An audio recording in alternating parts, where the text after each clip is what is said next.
So in terms of question one, it's your traditional organization. It's also your traditional functions: planning, organizing, leading, controlling, obviously referred to slightly differently in terms of the Fayol's original theory, but it's your traditional organization. Very narrow, very tall, very narrow span of control, lots of bureaucracy, lots of red tapes, policies that guide everything, decision-making authority vested at the highest levels in the organization.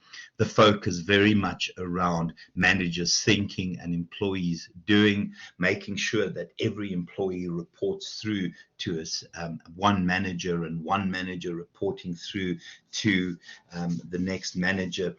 And again, as I said just now, the notion that employees park your brains at the door in the morning because you don't need them here. You might need them at night when you leave here and you want to be an effective member of the community. But here you're to do, you're not here to think. Managers will do your thinking for you. These are kinds of structures that worked perfectly maybe in the 1970s, but certainly now we look at flat, flexible structures, and slightly dated, and really the notion of work for life and loyalty, etc. Those would perfectly fit into this traditional organization. So the first one there, Learning Unit 1, slides 36 and 37. Everyone okay with that? If somebody has the textbook and wants to give me the page numbers, I'm quite happy to type them in. Anyone have the textbook near? Are you guys happy for me to do it like this, or do you want to find the answers yourself? Buso will know that this is how it gets done every time. Okay. Remember, I'm not going to do it for you. I will give you guidelines. Oh, guys, someone help Nomongezi, please.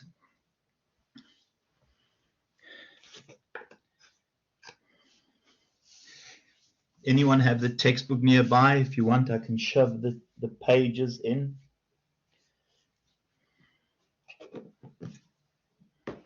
Has anyone bought the textbook? Yeah, so we remember the days, hey, boy. Okay, perfect, yeah.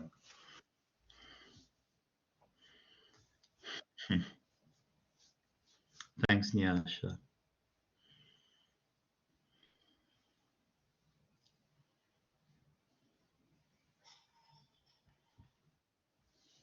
So it's on page 28. Okay, I'm just going to go TB P28. Perfect. And 29. Thank you. Again, guys, all I say is what happens in class stays in class. Okay, so here, page 35. So already, sorry, I do the assessments, management actions that could have been taken to address the challenges in SAPO. So I don't need to give that to you. It's on page 35. So just refer to page 35 and you should have an idea of how to attack this question. Please just remember, guys, we are now at an honors level, a postgraduate level, and you'll hear me say all the time that this is an honors level. It is an NQF level 8, and I expect honors level work from you. And the reality is, this is an honors. It counts the same as an honors. The only difference is that we focus slightly more on practical aspects, where an honors normally is a little bit more theoretical. So the focus here is about real learning. It's about real application. It's about real suggestions. It's about the integration of theory and practice. It's about taking the best practices that exist in your textbook and the theories that exist in your textbook and applying them to the realities of the case study. For me, what will give you really good marks is the way that you integrate theory and practice. And we'll spend a lot of time discussing that.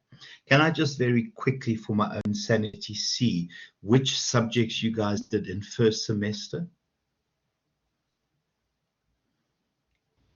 It was the contemporary management and then applied finance for Was accountants and contemporary management. management, Yeah. I'm sorry, was contemporary management the stuff around innovation, etc.? Yes, What? I think so. Yeah, we did a Okay. whole lot of stuff on management and also Henry Fayol's principle of management. So we did discuss that in that Okay. Who was module. the lecturer for that?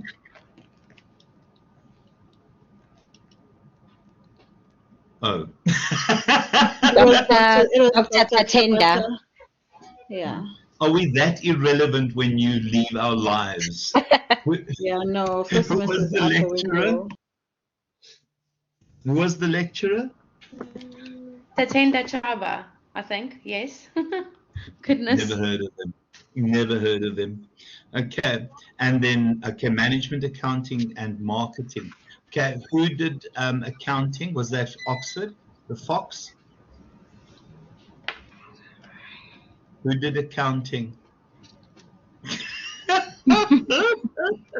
Just say someone irrelevant. You guys might as well admit it. Curvewell. Who the hell is Curvewell? Sounds like. Okay. And who did marketing? Who did marketing?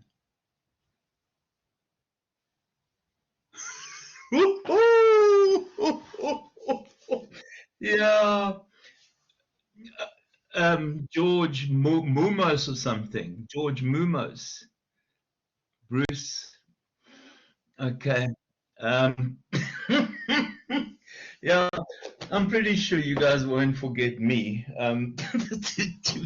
Mind you, who knows? I'll offend so many people. The charges, Mogamos. Mogamos. I don't think that's the surname, Lishal.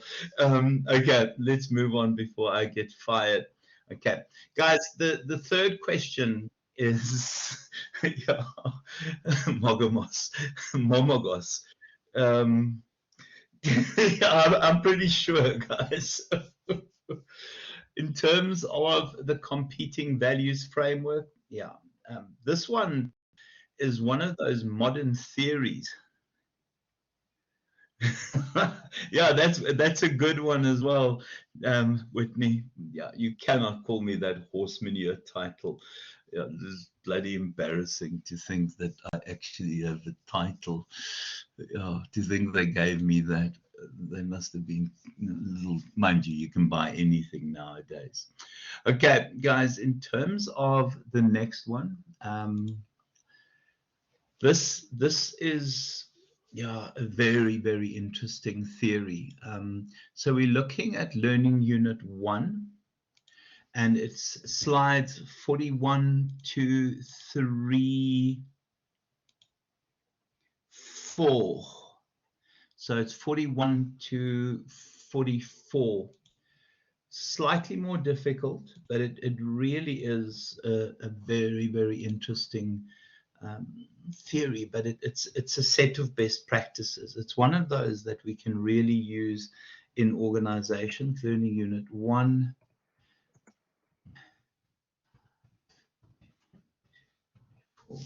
Slides 41 to 44. Can someone tell me the page, please? It starts on 31 and goes over to 32.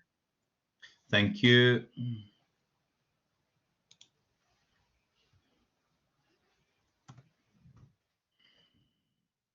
Might as well make this look like I actually know how to reference.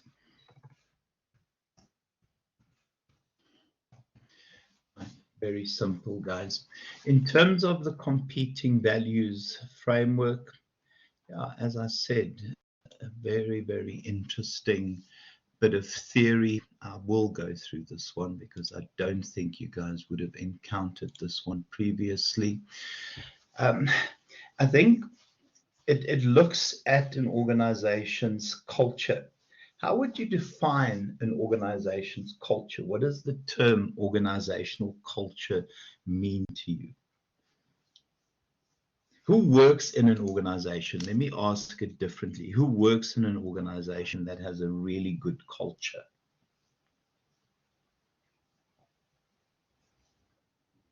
I think I do. Tell me about it. Because Tell me about it. Go for it. yeah, look, it's the norms and the values that we adhere to, and it works so well because it's entrenched in every aspect of our business, and it's the way we behave, it's the way we interact with each other. It's a team charter that we have. So, and we build on that culture in every meeting. So it talks to all of those things. It's all the nice, fuzzy stuff, but it follows through in every aspect, which is so good to see. So that's our That is culture. such a nice description, Justine. Justine, and it's an inviting culture. It's not a culture that wants you to not go to work. It's a culture where you go to work and you think this is a place worth being. And it invites customers in, and it invites suppliers to interact with your organization. Is that a fair description? That's exactly it. So yeah, no, fantastic culture, fantastic work ethic. You want to get up to work and get to work in the morning. Can I ask who it is if you don't mind, or is that not going to be okay? So it's Simbiti Eco Estate. Oh my word! Okay, very cool. Yeah. So Okay, fantastic work. that is. Yeah. That's absolutely fantastic. Yes, I would imagine that that's close to that. Anyone else? Nyasha, tell me about your work culture. So I think because working for an NGO, our work culture is thinking of others before oneself. Yeah. And that just goes beyond obviously the work that we do, but obviously as colleagues, you have to put everyone else's feelings first before your own. Absolutely. And you think of working for an NGO, I mean, that is a calling. It's not, I don't think you decide to work for an NGO. You get called to work for an NGO. Which one is it? That'll be Gift of the Givers. Oh, are you based in KwaZulu-Natal, or are you in one of the branches? Are you in Maritzburg? You weren't one of my students, were you? I am one of your students. I mean, you didn't attend, but did you attend class with me? No, one of your students indirectly. I did my honors in psychology, so you had us with research. Oh, Nyasha. Oh, I was awful then, hey? No. Did I bully you? No, not at all. You made me change title? my research topic. Did I? Did I make you cry? Because I make the psychology students cry quite often. Yeah, no, everyone was definitely crying after your visits. Were they scared of me? Very much scared. I found you fascinating. I love it, hey? I love it. I absolutely love it. What was your title in the end, your topic in the end? I think my topic in the end was, my goodness, what did I do? It was the influence of Facebook. It was the influence of Facebook on the spread of misinformation from a Gen Z perspective. Oh, I love being a bully, guys. I so love it. Sorry, Nyasha. I'm such a bully. I suppose that's why you sent 1,060 lines of no messages. That's punishment. And then I'm just going to ask one more person. Is it Kim? Kemp, Miss Kemp, or so it's Kim? Yes, it's spelled Kim. Funny, but it's said Kim like K-I-M. Yes. Kim, what did your dad also do what I did before he went and registered you? And what was that? I drink before class, and well, I'm gonna write Kim, but okay, go Kim. So it's actually a funny story. I'm going to mention it. My maiden surname was Roe, R-O-E, and my mom didn't want my name to be Kim Roe, K-I-M-R-O-E, and she made it K-E-I-H-M, and I've now married a Kemp, so I'm Kim Kemp. So now it's just like even worse. Kim Kemp. Yeah, no. So yeah. yes. All you need is another K, and then you'd be in serious trouble. I tell you, because absolutely. KKK would not go down well. Not at all. So I studied at Varsity College. I'm 100 years older than most. I think I'm 46 years old. I studied when Varsity College. Oh, you're a baby compared to me. Gosh. And I did psychology, criminology, economics, and English, and then taught. I'm a teacher, and also left teaching after getting into my later 20s. Went into advertising for 10 years with MTN, and now I went back to teaching at Trinity House. Wonderful work ethic, and for my sons, I've owned my own businesses. I've worked in advertising, but for my sons, I'm the PA to the principal. But I tell you, it's being the right hand to the whole school, because you run that school, So that's so wonderful. I am. Title is PA, but yeah, it's definitely running the whole school. And next year I go back into the classroom, and my aim is to be the principal of Trinity House, Rand Park Ridge, pre-primary. So that's the plan. Oh, fantastic, man. Good luck with that. Absolutely good luck with that. Well, this course is very much a leadership course about principles. And you'll also see, we'll talk about distributed leadership, the modern approach to the way schools are managed and led. And it's a fascinating, not like in the old days. Yeah, where everyone is a leader in that. We'll get to that. We'll get to that. Guys, can I just ask the opposite? Anyone work for and I won't ask you to name the organization, work for an organization. Okay, Norman Gezi.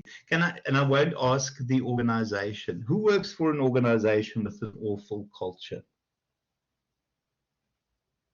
Because at the moment it's positive and it's light and it's fresh and it's a place that's inviting. And you go there because you want to be there, not because you have a bond and you have a car and you have kids at school and you dream about winning the lotto and escaping from there after 8 hours. Who works for an organization with a toxic culture? Tian, just tell us about that organization. Justine, okay. Tian, tell us about yours. It's one of the big retail stores in South Africa, mainly in the homeware space. I think whatever that was mentioned in my contract when I signed, it was the total opposite. It was a nightmare, from extra long hours. Just everything was not okay for me, to a point where I ended up having to leave the company, because now it was affecting me on a personal level. Stress levels were always high. It was always a drag to get to work, because there would always be these high expectations, but you don't have the resources to do what is required. So yeah, that's literally, to cut the long story short. It was a nightmare. I always find those organizations, when you read their posts on PNet, they describe utopia. And when they interview you, you think, whoa, I'm going to resign because this is the place I want to be. And then you get there and you think, oh, I live in the world of opposites. They've painted this picture of absolute perfection. And when you get there, it's nowhere near what the advertisement said, what the posting said, and what they sold in the interview. And toxic cultures, unfortunately, are everywhere. Okay, so guys, if we look at the competing values framework, so the first one that we have to look at would be the amount of flexibility that we allow versus the amount of control. Now, there are certainly there are certain industries where you have to have some control. If you're in law, if you're in accounting, creative accounting is not the kind of thing that you want, because when you're a creative accountant, you need someone in law, or you end up with a boyfriend in prison, and it's not the kind of thing that you want to do. So we understand there will be controlling behavior, but there's some industries. My 27-year-old kid writes artificial intelligence to deal with big data issues. I mean, he creates new new technology every day. I mean, there is no control because there are no best practices in terms of what he does. So we have those opposite ends. Now, the danger with having putting my son in a place where they over control his thinking is, well, first of all, he would simply leave, but they would destroy every ounce of creativity and every ounce of contribution. And when I listen to people when they describe organizations with a wonderful culture, I hear the energy in your voices. I hear the enthusiasm. And for me, that is the best thing in the world. I love working at Varsity College Pietermaritzburg. I love my job. Mbusa will bear me out. I really absolutely love what I do. And I don't want to be a manager. I don't want to be a principal. I don't want to have titles. I absolutely love what I do. I just want to be a worker. This is the best thing in the world. But that's what working and the ideal culture does. Guys, the second one is whether we focus internally and we get organizations that are so obsessed with past successes and what they've done in the past. And yeah, Nomangezi, if you want to annoy me, now I do have, I mean, guys, I have several roles. I obviously lecture for Westville. I lecture for Varsity College Pietermaritzburg. I lecture online. I also am head of program for employment relations and industrial relations and all those subjects. I also am it's a title, guys. I don't know what it stands for. It's PGAL. It's program something something, but I look after all the honors at Varsity College Pietermaritzburg research, and then I do development, so the development for this stuff. And what irks me is anyone who tries to micromanage me, because I just leave that. If you try and tell me what to do, I simply won't do it.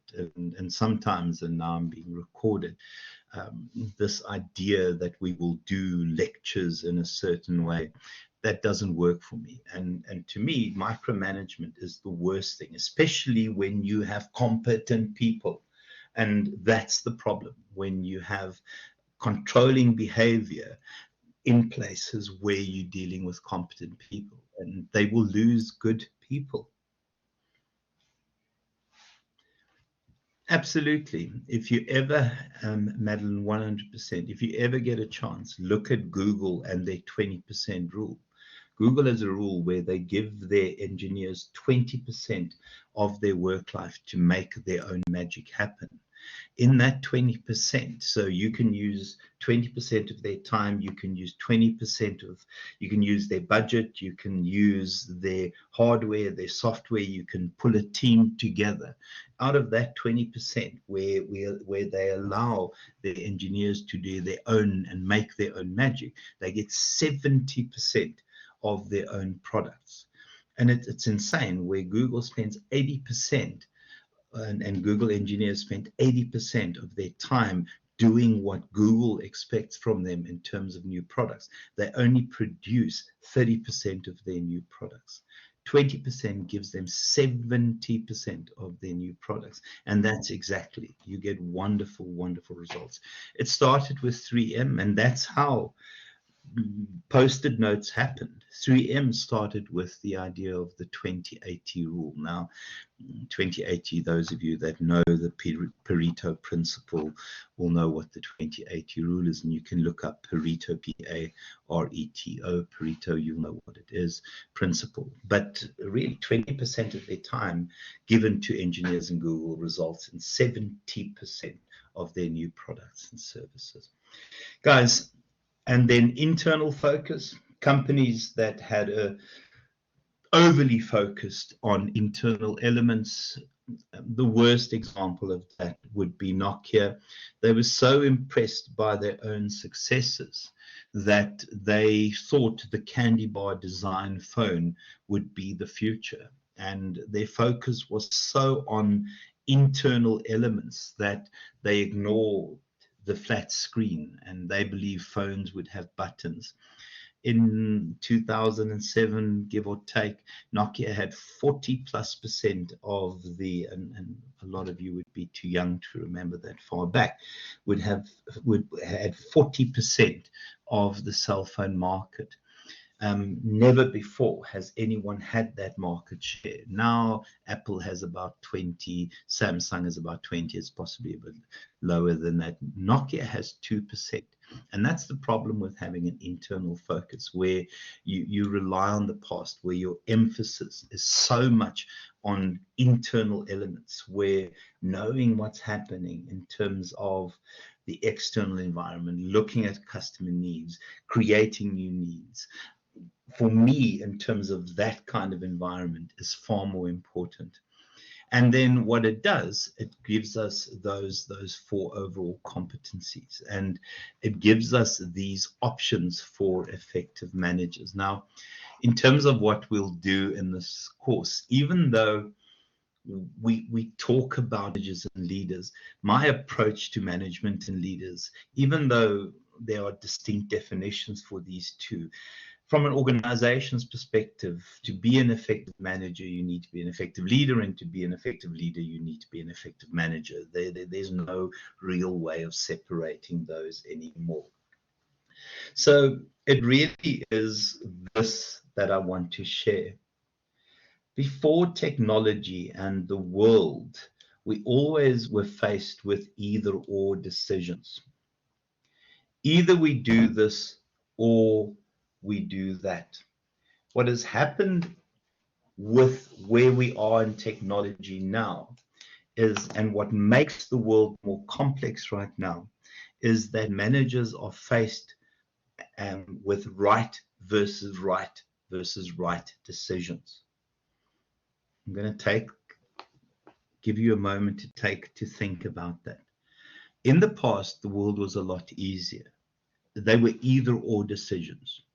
You either bought a Ford or you bought a Toyota. Now, whether you buy a Ford, a Toyota, or a Volkswagen, there's no real right or wrong answer. Now, I'm using a stupid and simple example there. The challenge of the world now is that you can have both and you can have right and right and right. So in terms of this example, it's possible to provide great quality at great value, because technology allows you to do that. Toyota does that. Toyota is very good, and I don't drive a Toyota before anyone asks. Toyota is very good. They give you great quality at great value for money. And that's where we are in terms of the world now. We get these right versus right versus right decisions. The moment we think either or, either quality or price, then we're in trouble. And it forces us to think. You remember, Mbuso, yeah, for about 30 years now or something stupid, boy, still VW, boy. That will never change. Change your wife, you don't change your car brand. Oh gosh, I'm being recorded. And we're in this world where we have to stop thinking either or.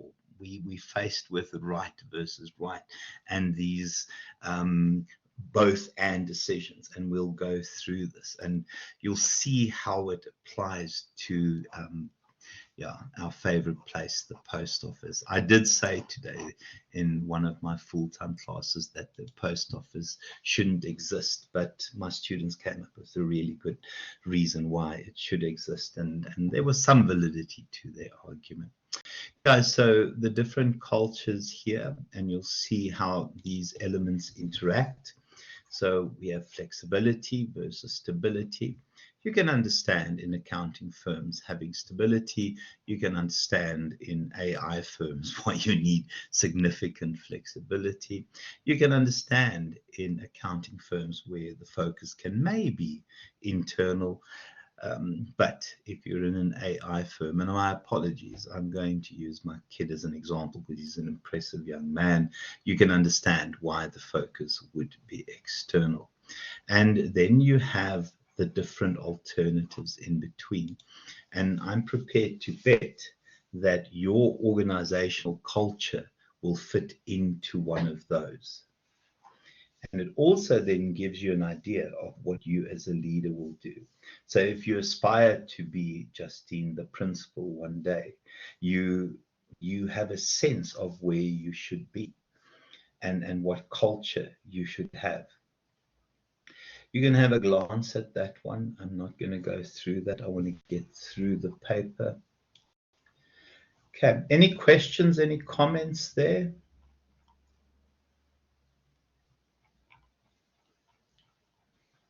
Okay, excitement about the Minister of Electricity. Okay, Grint, I think it's Learning Unit 2. Sorry guys, everyone okay there? I don't want to rush, so we'll finish the paper. I won't leave you until we finish the paper.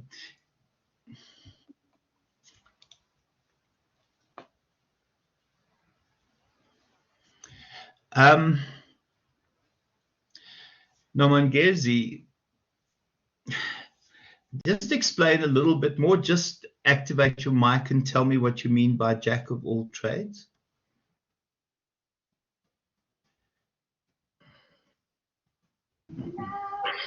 Good evening. Hi, how are you? Awesome, thanks.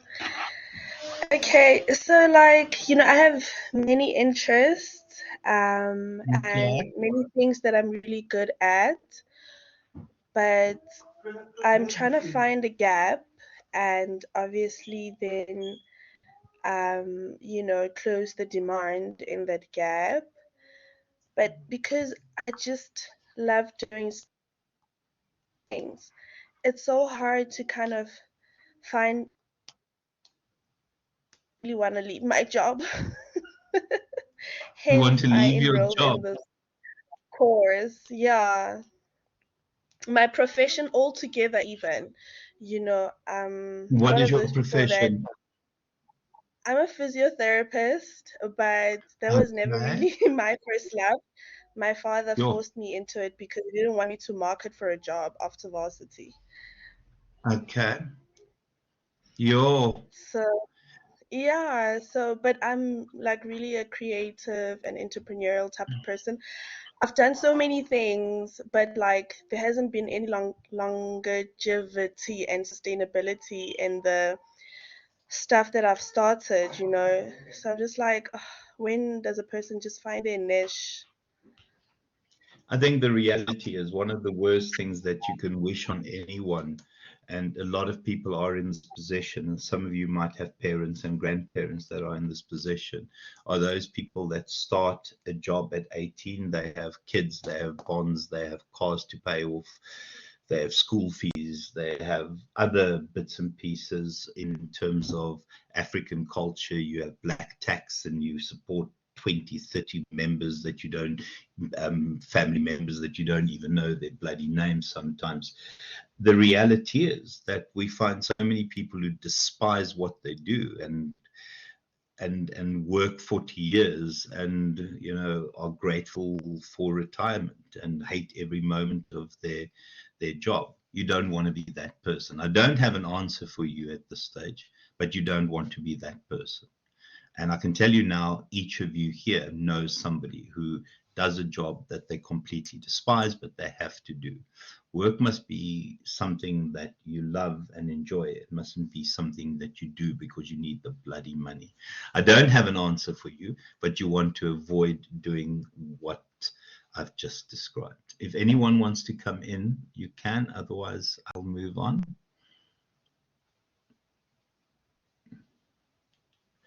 Okay, guys, I don't have an answer. I'm so sorry. Okay, Nomongezi, we'll chat again. Okay, we'll chat again. I'm so sorry, but I'll do something else. There will be another time when we chat also, and I will show you something else. Okay, guys, I think this is Grint. Can somebody just check in the textbook the leadership in terms of 4 approaches? Mads, I think you were giving us the textbook pages. Who was giving us the textbook pages? Madeline, must I call you Madeline or can I call you Mads? I have other Madelines in my life, sorry. No, that's fine. So I'm just looking for it quickly in the textbook. I'll let you know when I Okay. find it. Thank you so much.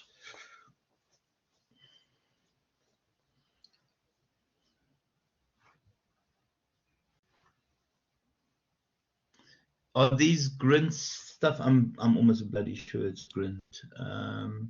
Yeah, sorry guys, this is Grint. So it's Learning Unit 1, slides 5 to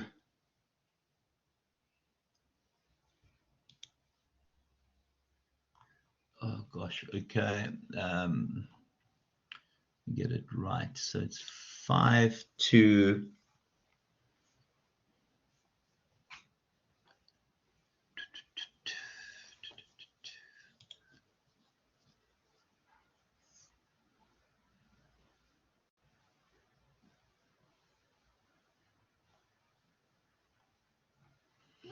it's 5 to I think about 19.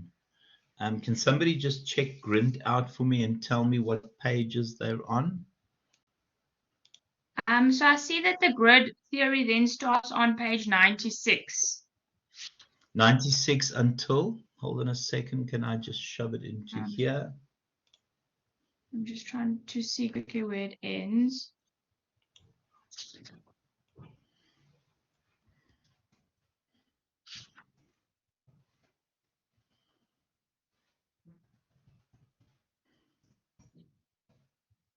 Five to I 19. think it's 96. Yes, sorry. Yeah, sorry, go for it. So I think it's 96 till about 98. Okay. It could possibly go further than that, but that's what I'm glancing at now. Just look for the broad categories, guys.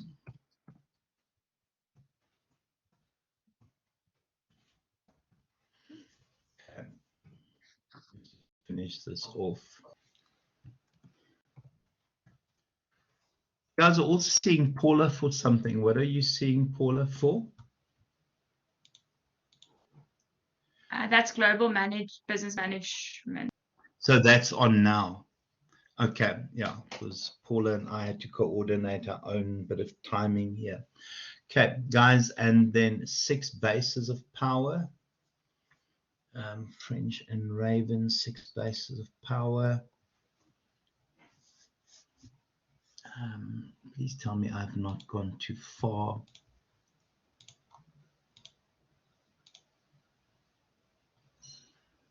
Because I'm rushing this now.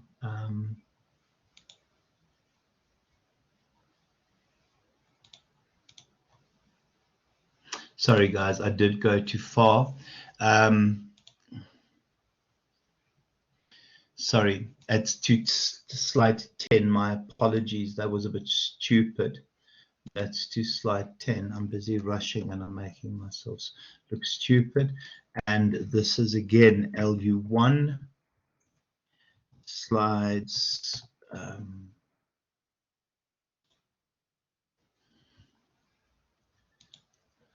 It is slide 12. We'll go through it when we see each other next week.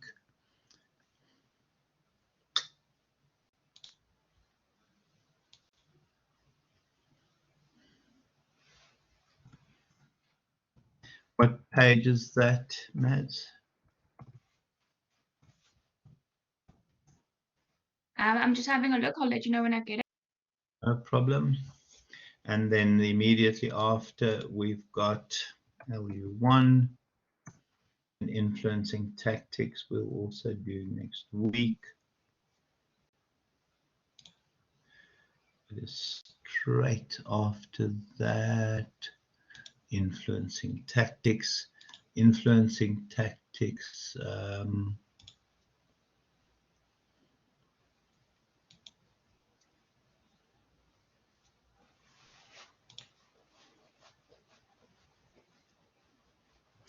That would be slides 17.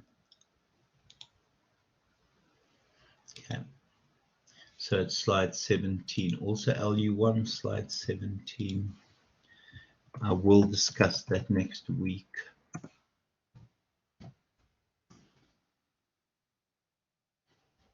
Slide 17. Is there another question? No, there isn't after this. Okay. Guys, please just remember these pages. I'll stick it on BC Learn. Yeah, because I've got to send 2 messages a week. If I send it this week, then they'll say, why haven't you sent 2 messages this week? That's next week. So sorry, for question 2.3, yeah. That would then be page 54 to 56. No, 2.3. 50, okay. So 50, TB 4 to 56, and then I'm just still looking for 2. Okay. Come on.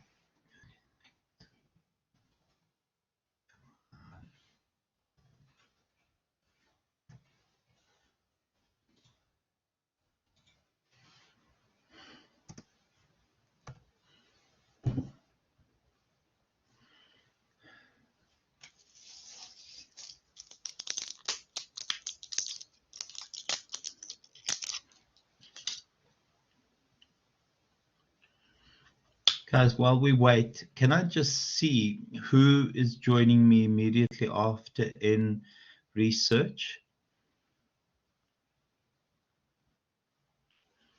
Okay, Mads, I'm seeing you there. Lishal, I see you. Nakwanda, okay. Yeah, Whitney. Okay. Mangezi. No, I just loaded extra textbooks. You use the textbook that you would have used in 3rd year research. Okay. Okay, Kim, not you. Okay, Kim, that's fine. Anyone else? Can I just ask? Yeah. I'm doing the course over 2 years. Would I do this next one next year? You would use the textbook from 3rd year. Kim, you would do it next year. Yeah. Okay. You would do it next year. You. Okay. I wonder how big that. Sorry, to interrupt. I don't do the research. I don't understand what you mean. I use the textbook from 3rd year research. Oh, I'll show you. I'll show you on VC. If you want to stay on, I'll show you quickly on EBSCOhost. You don't have to go by. Okay. But also my slides are fantastic for it. My slides for it are fantastic. Okay. Awesome. Thanks. Okay.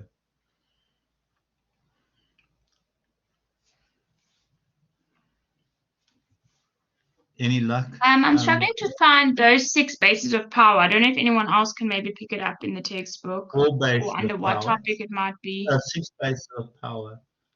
Okay. Oh, guys, we can just do slide 6 when you find it. We'll sort it out. Okay. Guys, honestly, we didn't get through a lot today, but I think the assignment is done. We'll start next week. I had this wonderful idea of starting. Okay. Sorry, sir, just a quick one.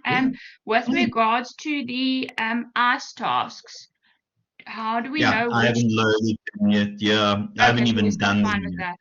So yeah, don't worry. As they suggested, as long as I see 4 of them by the end of the course, I don't care. I'm going to do 4 self-grading ones, but truthfully, I haven't even started them yet. So please just give me a little bit of a gap. My life is ridiculous between all those other roles, guys. I also have my own, my master's degree in labor law, so I also have my own labor law consultancy. My life is ridiculous, and I'm also a house husband, and I do the cooking at home, so I don't know. No wonder I use alcohol. It's as simple as that. And I am a male dancer in my spare time. I go on cruises for 80-year-old ladies. If you believe the last one, you will believe absolutely anything. Okay, ladies and gentlemen, it can only get better.